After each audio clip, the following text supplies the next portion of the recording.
All right, welcome to Dot Point PS6 and PS7. Today we're looking at outlining the importance of ongoing research related to agricultural industries and also describing recent technologies and their impact on agricultural production or marketing. So first of all, down here in this section, we look at the importance of research. So basically, research and doing studies into things, scientific studies, etc., lead us to coming up with new technologies. It lead us to basically new ways of doing things, so we can improve what we're doing. We come up with new products, better quality products that might be healthier or easier to produce. They save time and money. Better animal handling and welfare strategies through new stress management techniques, new pain relief medications, stuff like that. Is the result of research. Also, we come up with new strategies that are more sustainable or maybe better manage climate change, and techniques that eliminate risks. So maybe varieties of wheat that allow us to get a more guaranteed yield or something similar. So basically, having these improvements helps grow agriculture in Australia. It helps us become more, it helps us improve profits, welfare, helps us decrease problems that impacts the environment. It also makes us more competitive with other countries if we have some kind of new technology or new way of doing things that other countries don't have. So we also need to know here what the word technology means. Technology isn't necessarily a physical device or something you can hold, although often it might mean that. But basically it's any manner of accomplishing a task, especially using a technical process, method, or knowledge. So, for example, a new spray or a new antibiotic or a new pain relief medication, etc., would also be considered a technology, as well as physical devices or GPS systems for tractors or satellite devices, etc., would all be considered technologies. So that is kind of the Dot Point PS6. Now we're going to have a look at recent technologies, and there's two that I've chosen. I've kind of given people the option of NLIS, ultrasound, or EBVs.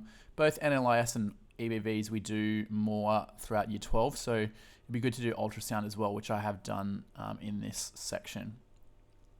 So I'll let you read this, but basically NLIS is a system where cattle, in this case, have an ear tag or a rumen bolus in their rumen that has an electronic chip on it, and each individual animal has their own code. So the code consists of various numbers that indicate different things, such as the farm. The farm will have its own number, and then ultimately at the end here there's the number of the cow. So this cow is like number 34 basically on the farm, and each cow, every single individual cow has its own number.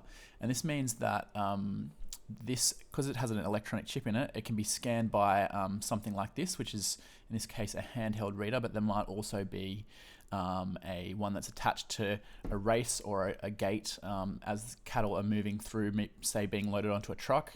And this electronic chip can be scanned automatically by the scanner, and it can pick up any other information. So if you're loading cattle onto a truck to send to an abattoir, then this can pick up the numbers of the cattle, like the actual number on the chip, and then you can load that into the database. So basically the system, the National Livestock Identification System, consists of two main parts. So the first part is obviously the ear tag and I guess the scanners, but the second major part is the national database. So all movements of cattle in Australia have to be recorded on the national database. So when they leave a property or they come to a property or they move around, they have to be recorded. And the reason for that is so that basically the government and the Department of Primary Industries can trace where animals have been in case of a disease outbreak.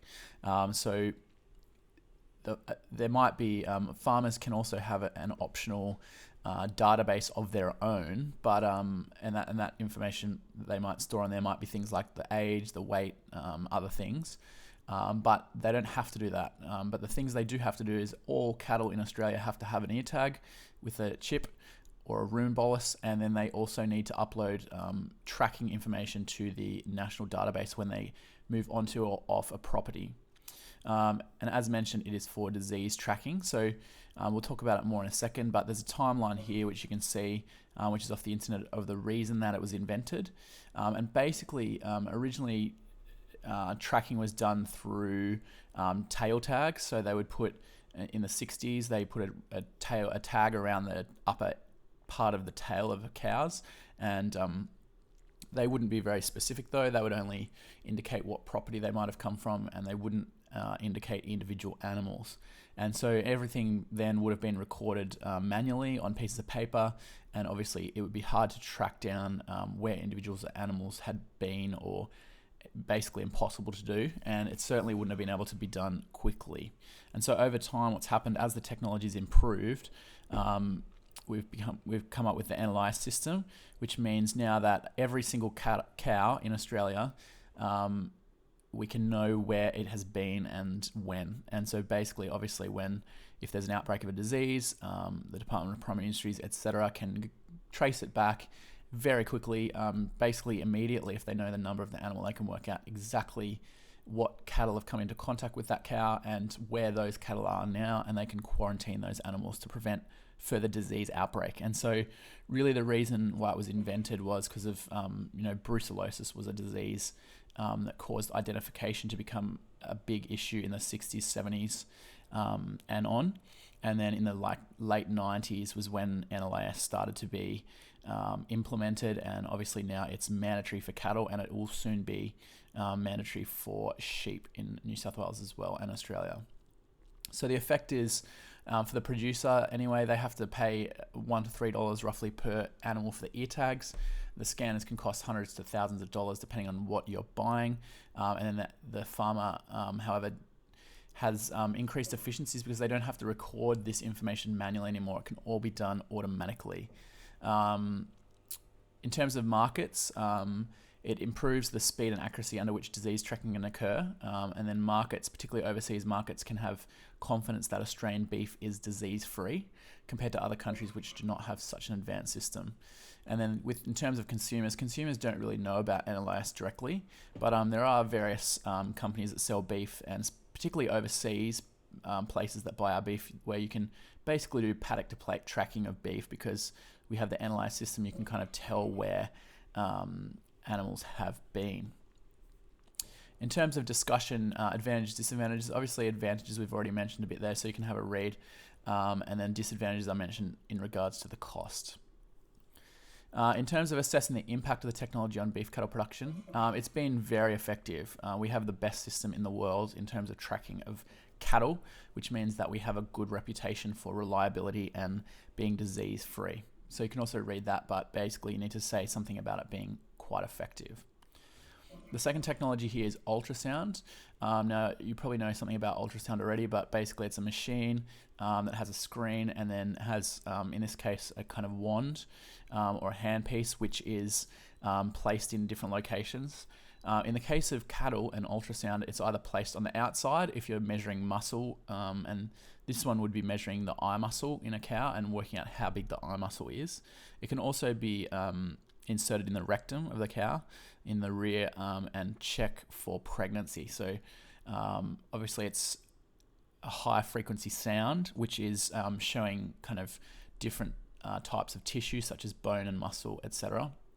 And so on that you can then tell if the cattle is pregnant, and also you can tell if how big muscles are, such as the eye muscle area. So the reason this has occurred, or why it's been developed, is because it has made it easier to inspect these things while the cow's still alive. In terms of pregnancies, you can tell with ultrasound if a cow is pregnant more quickly, and if it's not, you can get it maybe re-inseminated or potentially culled if it has a fertility issue. And then in terms of muscles, so eye muscle is very highly valued. It's like the best muscle on the cow, and it really can't be measured when the animal's alive until it is slaughtered, and you can look at the carcass. So basically with ultrasound you can actually look at it while it's still alive, so it obviously has advantages in that sense, and makes production more efficient. I've kind of gone into a bit more detail of that there, so you can pause that and have a read if you wish. If we move on, discussion. So on the whole, it's very good because it's made it more efficient. However, like in the negative side, it obviously costs more money and it requires someone who is trained in its use, especially if it's being inserted in the rectum. Then it will tend to be a vet or maybe an ultrasound operator, and so that obviously is going to cost significant money. But usually, you're doing it with animals that are very valuable, so it is worth it. Assess the impact. For high value animals, it is very much worth it, worth doing.